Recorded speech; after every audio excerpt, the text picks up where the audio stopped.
मुंबई 29 अप्रैल। Mehul pilot की training ले रहा था कि तभी अचानक एक जोरदार ब्लास्ट होता है। प्लेन क्रैश हो जाता है। मेहुल और पायलट मिलकर प्लेन को संभालने की कोशिश करते हैं, लेकिन प्लेन नहीं संभलता और सीधे जाके एक जंगल में क्रैश हो जाता है। जोरदार धमाका होता है और तेज आग निकलने लगती है। मेहुल सर बच गई। एक सपना था। आज से मेहुल सर पायलट की ट्रेनिंग शुरू कर रहे हैं, लेकिन कहीं सच में ऐसा हुआ तो मैं उनके साथ ही रहूंगी। आलिया तुरंत मेहुल के घर की तरफ निकल पड़ती है। मुझे 8 बजे से पहले एयरपोर्ट पहुंचना है। क्या आप इस सीन को देखकर बता सकते हैं अभी टाइम क्या हुआ होगा? सोचिए सोचिए लॉजिकल आर्मी, ध्यान से चीजों को ऑब्जर्व कीजिए।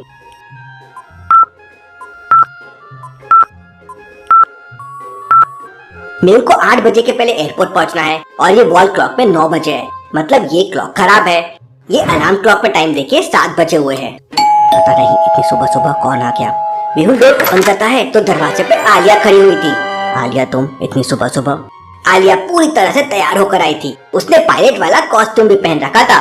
मेहुल को समझ नहीं आता कि आलिया क्या करने वाली है। सर वो मैं भी आपके साथ प्लेन उड़ाऊंगी। ये क्या मजाक है आलिया? प्लेन उड़ाना कोई बच्चों का खेल नहीं है। मेहुल की बात सुनकर आलिया मुंह फुला लेती है और सोफे पे बैठ जाती है। मेहुल आलिया को छोड़कर एयरपोर्ट के लिए जाने लगता है तो आलिया रोने लगती है। चलो आलिया तुम भी, लेकिन प्लेन में नहीं, एयरपोर्ट से मुझे ट्रेन लेते हुए देखना। Done sir. और दोनों एयरपोर्ट के लिए निकल जाते हैं। रास्ते में आलिया को मैंगो जूस दिखाई देता है। सर मेरे पेट में चूहे कूद रहे हैं, अपन लोग मैंगो जूस पी लेते हैं। आलिया ऑलरेडी हमें बहुत लेट हो चुका है, तुम जल्दी से अपना जूस पैक कर लो, हम रास्ते में पी लेंगे। आलिया जूस पैक कराने के लिए दुकान के अंदर चले जाती है। उधर मेहुल कार में आलिया का वेट कर रहा था। 5 मिनट से ज्यादा हो जाता है, लेकिन आलिया अभी तक नहीं आई थी। मेहुल आलिया को कॉल करता है। आलिया कहाँ हो? लेट हो रहा है। सर आपने पुकारा और हम चले आए। ये आलिया हमेशा लेट कर देती है। मेहुल और आलिया एयरपोर्ट के अंदर पहुंच जाते हैं। लॉजिकल आर्मी, क्या आप एयरपोर्ट को देखकर बता सकते हैं ये नेशनल एयरपोर्ट है या इंटरनेशनल एयरपोर्ट? सोचिए सोचिए।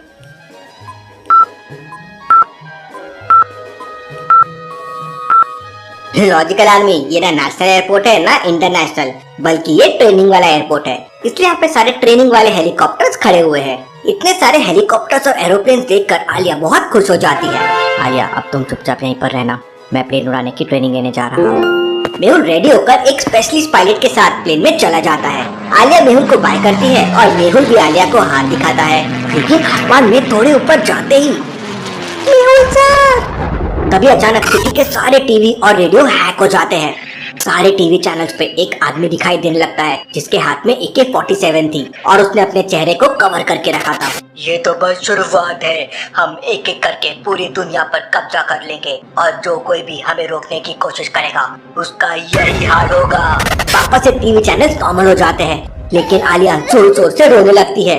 आज उसने मेहुल सर को खो दिया है। लेकिन तभी अचानक मेहुल आलिया के पीछे आ जाता है। मेहुल को देखते ही आलिया मेहुल को गले लग जाती है। सर आप तो...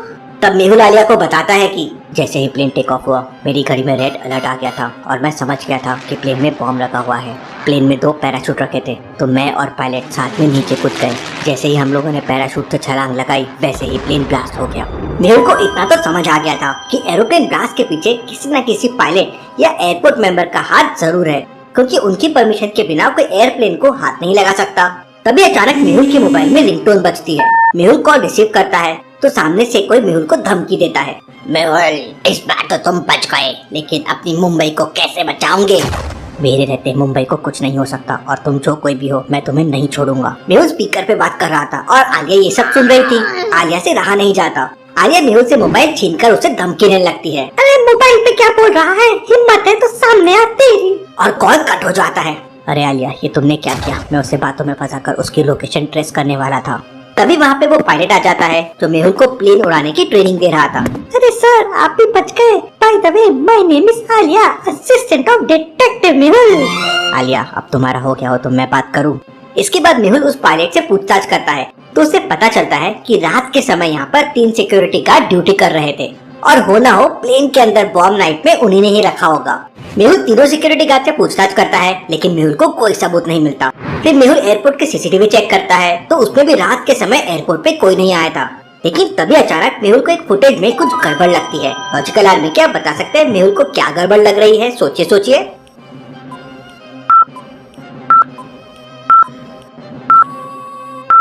ध्यान से देखिए, सीसीटीवी फुटेज में दो फ्लैग्स दिख रहे हैं, एक राइट की तरफ उड़ रहा है और एक लेफ्ट की तरफ उड़ रहा है। ऐसा कैसे पॉसिबल है? जरूर फुटेजेस के साथ छेड़छाड़ हुई है, किसी ने एडिटेड फुटेजेस लगा दिए हैं और ये ओरिजिनल फुटेजेस नहीं है। मेहुल एयरपोर्ट मैनेजर से पूछताछ करता है तो मैनेजर बताता है कि रात के समय सीसीटीवी का सारा सिस्टम पराग देखता है। मेहुल और आलिया तुरंत मैनेजर के साथ पराग के केबिन में जाते हैं, लेकिन तभी पराग के केबिन से किसी के चिल्लाने की आवाज आती है। लगता है कुछ गड़बड़ है, जल्दी चलो आलिया। पराग के चेंबर का दरवाजा अंदर से लॉक था। मेहुल बिना देरी किए तुरंत बगल में रखा गमला उठाता है और ग्लास विंडो तोड़ देता है। अंदर का नजारा देखकर मेहुल चौंक रह जाता है। पराग के चेस्ट में चाकू लगा हुआ था और खून बह रहा था। इसका मतलब पराग का मर्डर अभी अभी हुआ है। लॉजिकल आदमी क्या बता सकते हैं मेहुल को ऐसे क्यों लगा कि पराग का मर्डर अभी अभी हुआ है?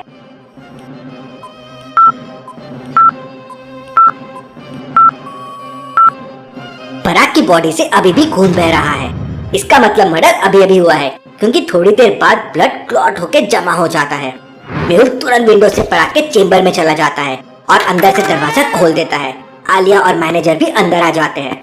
Interesting, very very interesting. इसका मतलब खूनी कोई आसपास का आदमी है। सर, वो देखिए खूनी जंगल की तरफ भाग रहा है। मेहुल पीछे वाली खिड़की से देखता है तो एक आदमी जंगल की तरफ भाग रहा था और पीछे मुड़ मुड़ कर देख रहा था। इसका मतलब ये अभी अभी पराग का मर्डर करके भाग रहा है। आलिया, पकड़ो उसे। सारे लोग पीछे वाली विंडो से उस खूनी का पीछा करने लगते हैं, लेकिन खूनी जंगल में गायब हो जाता है। खूनी इतने कम समय में ज्यादा तो नहीं रह सकता, वो यहीं कहीं होगा। आलिया, ढूंढो उसे। सारे लोग खूनी को ढूंढने लगते हैं। थोड़ी देर बाद आलिया को बगल वाले तालाब में कुछ गड़बड़ लगती है।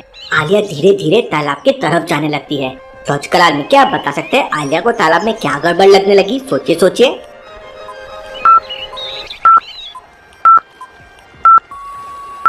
कि तालाब के अंदर एक ग्रीन घास का ढेर डाला हुआ है जो मूव कर रहा है, लेकिन वो घास का ढेर लेफ्ट साइड जा रहा है जबकि हवा राइट साइड की है। ऐसा कैसे पॉसिबल है? आलिया को कुछ डाउट होता है। आलिया एक पत्थर उठाती है और घास के ढेर में मारती है। पत्थर लगते ही खूनी बाहर आ जाता है। खूनी ने चेहरे में मास्क लगा रखा था। मेहुल और आलिया को पास आता देखकर खूनी फायरिंग करने लगता है। मेहुल और आलिया अपनी जान बचाने के लिए पेड़ के पीछे छुप जाते हैं। मेहुल भी फायरिंग करने लगता है। सर, आपके पास तो गन है, लेकिन मेरे पास तो कुछ भी नहीं है। मेहुल अपनी गन निकाल के आलिया की तरफ फेंकता है, लेकिन ये क्या, खूनी ने गन को आलिया तक पहुंचने से पहले ही हवा में उड़ा दिया। Interesting, very very interesting. ये बंदा तो कोई प्रोफेशनल शूटर लग रहा है। आलिया, जरा बच के रहना। मेहुल अपने नीचे रखा एक पत्थर उठाता है और कुछ सोचने लगता है। कुछ सेकंड तक सोचने के बाद मेहुल एक और पत्थर उठा लेता है। लॉजिकल आदमी क्या बता सकते हैं मेहुल ने ऐसे दो पत्थर क्यों उठा लिए? सोचिए सोचिए।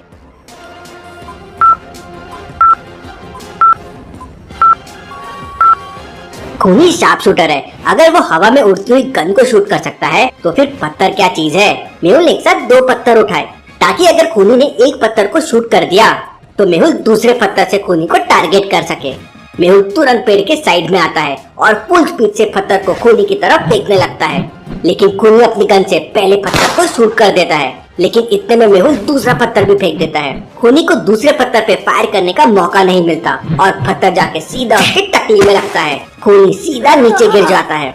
लोहा, टीना, प्लास्टिक, मेहुल से फैंटास्टिक। मेहुल तुरंत खूनी को पकड़ लेता है। मेहुल खूनी के चेहरे से मास्क हटाता है तो देखता है कि खूनी का पूरा चेहरा खून से लाल हो गया था।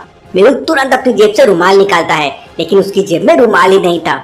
आलिया, जल्दी से अपना रुमाल दो। नहीं सर, मैं अपना रुमाल दे दूंगी, मेरा रुमाल इस खून से खराब हो जाएगा। चुपचाप करो आलिया, जल्दी से रुमाल दो, केस के टाइम पे मस्ती नहीं। आलिया तुरंत अपना रुमाल दे देती है। मेहुल खूनी के सर पे रुमाल बांध देता है और फिर उससे पूछताछ करने लगता है। अब सच सच बताओ, तुमने पराग को क्यों मारा? तब वो खूनी बताता है कि आरव नाम के एक आदमी ने उसे 1 लाख रुपए दिए थे और आरव का मैसेज आते ही उसने पराग को मार दिया।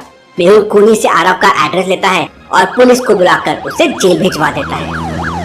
इसके बाद मेहुल और आलिया एयरपोर्ट चेंज रूम में जाके नॉर्मल ड्रेस पहन लेते हैं और केस सॉल्व करने के लिए आरव के घर की तरफ निकल पड़ते हैं। लेकिन रास्ते में रोड पे बहुत सारी बकरियां आ जाती है। अरे वाह सर, जब मेरे दादाजी गांव में रहते थे तो उनके पास भी बहुत सारी बकरियां थी। मेहुल बकरियों को रोड से हटाने के लिए जोर जोर से हॉर्न बजाने लगता है। अरे भाई, ये क्या कर रहे हो? बकरियों को जल्दी से रोड से हटाओ, मुझे जल्दी जाना है। अरे सर, एक ना एक दिन तो सबको जाना है, कोई आगे तो कोई पीछे। सर, ये आदमी क्या पहेलियां बुझा रहा है? आप बोलो तो इसकी हड्डी पसली। नहीं आलिया, ये आदमी पहेली नहीं बुझा रहा है, बल्कि सचमुच हमें ऊपर पहुंचाने आया है। मेहुल की बात सुनते ही आलिया कार की सीट में छुपने लगती है। लॉजिकल आर्मी क्या बता सकते हैं मेहुल को कैसे समझ में आया कि वो शेपर्ड मेहुल और आलिया को मारने आया है? सोचिए सोचिए।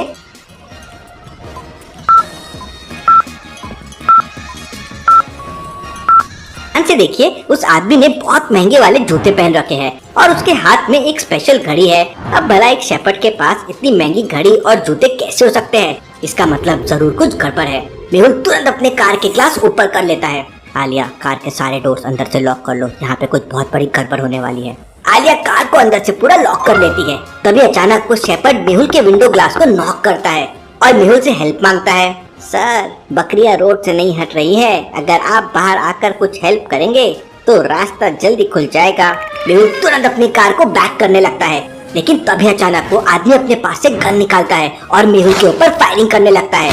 मेहुल की कार बुलेट प्रूफ थी, इसलिए मेहुल और आलिया को कुछ नहीं होता। मेहुल बैक गियर में कार को पीछे ले जाने लगता है, लेकिन तभी अचानक झाड़ियों में से बहुत सारे लोग AK-47 लेके बाहर आ जाते हैं और हैवी फायरिंग करने लगते हैं। ये देख आलिया बहुत डर जाती है। मेहुल अपनी कार का फायरिंग सिस्टम एक्टिवेट कर देता है। मेहुल फुल स्पीड में अपनी कार घुमाता है। मेहुल की कार सर्कल की तरह घूमकर फायरिंग करने लगती है। एक एक करके सारे गुंडे मर जाते हैं। वाह सर, आपकी कार तो किसी सुपर हीरो की कार है। कुछ तो बहुत बुरा होने वाला है, दुनिया के ऊपर बहुत बड़ा खतरा आने वाला है। मेहुल और आलिया आरव के घर की तरफ निकल पड़ते हैं। मेहुल को इतना तो समझ आ चुका था कि इस बार क्रिमिनल कोई नॉर्मल बंदा नहीं, क्योंकि वो हर जगह सबूत पिटाने की सोच रहा है। और भला जो आदमी मेहुल को मारने के लिए इतने सारे शूटर भेज सकता है, वो कितना डेंजर होगा। कहीं चेक कर वापस से। इतना सोचते सोचते आरव का घर आ जाता है। मेहुल और आलिया तुरंत पीछे वाली खिड़की से घर के अंदर घुस जाते हैं। घर के अंदर का नजारा देखकर मेहुल शॉक रह जाता है। पूरे घर में अलग अलग तरह की गन और हैंड ग्रेनेड रखे हुए थे। आलिया एक हैंड ग्रेनेड लेकर खोलने लगती है। मेहुल तुरंत आलिया के हाथ से हैंड ग्रेनेड ले लेता है। क्या कर रही हो आलिया? ये बॉम्ब है। बॉम्ब का नाम सुनते ही आलिया मेहुल के पीछे छुप जाती है। तभी अचानक किसी के चलने की आवाज सुनाई देती है। मेहुल और आलिया पर्दे के पीछे छुप जाते हैं। एक आदमी कॉल पर बात करता हुआ वहाँ पे आता है। जी आरव सर, माल रेडी है, आज रात को ही समुद्र के रास्ते से माल चला जाएगा। इसका मतलब ये बंदा आरव नहीं है। मेहुल बगल में रखे गन उठाता है और उस आदमी को गन पॉइंट पे पकड़ लेता है। कौन हो तुम और आरव कहाँ मिलेगा? तब वो आदमी बताता है कि आरव अंडरवर्ल्ड स्मगलिंग का काम करता है और दुनिया की बड़ी बड़ी कंट्री में इलीगल तरीके से हथियार और ड्रग्स की सप्लाई करता है और आरव के ऊपर बिग डैडी का हाथ है। और तुम्हारी तरह दुनिया के सारे डिटेक्टिव हमारे काम को रोकते हैं, इसलिए बिग डैडी ने दुनिया के सारे डिटेक्टिव को मारने का ऑर्डर दिया है। फिर फ्यूचर में हमें कोई तकलीफ नहीं देगा। अब मुझे खुद के साथ साथ दुनिया के सारे डिटेक्टिव्स को भी बचाना होगा। लेकिन सर, हमें बिग डैडी के बारे में कैसे पता चलेगा? आलिया, पूरी दुनिया एक बार फिर से खतरे में है। हमें कैसे भी करके पूरी दुनिया को बचाना होगा। ये बिग डैडी को रोकना होगा। लॉजिकल आर्मी, अब क्या करेगा मेहुल? क्या मेहुल आरव के थ्रू अंडरवर्ल्ड डॉन को पकड़ पाएगा? और कौन है ये बिग डैडी? देखेंगे आप अगले एपिसोड पे।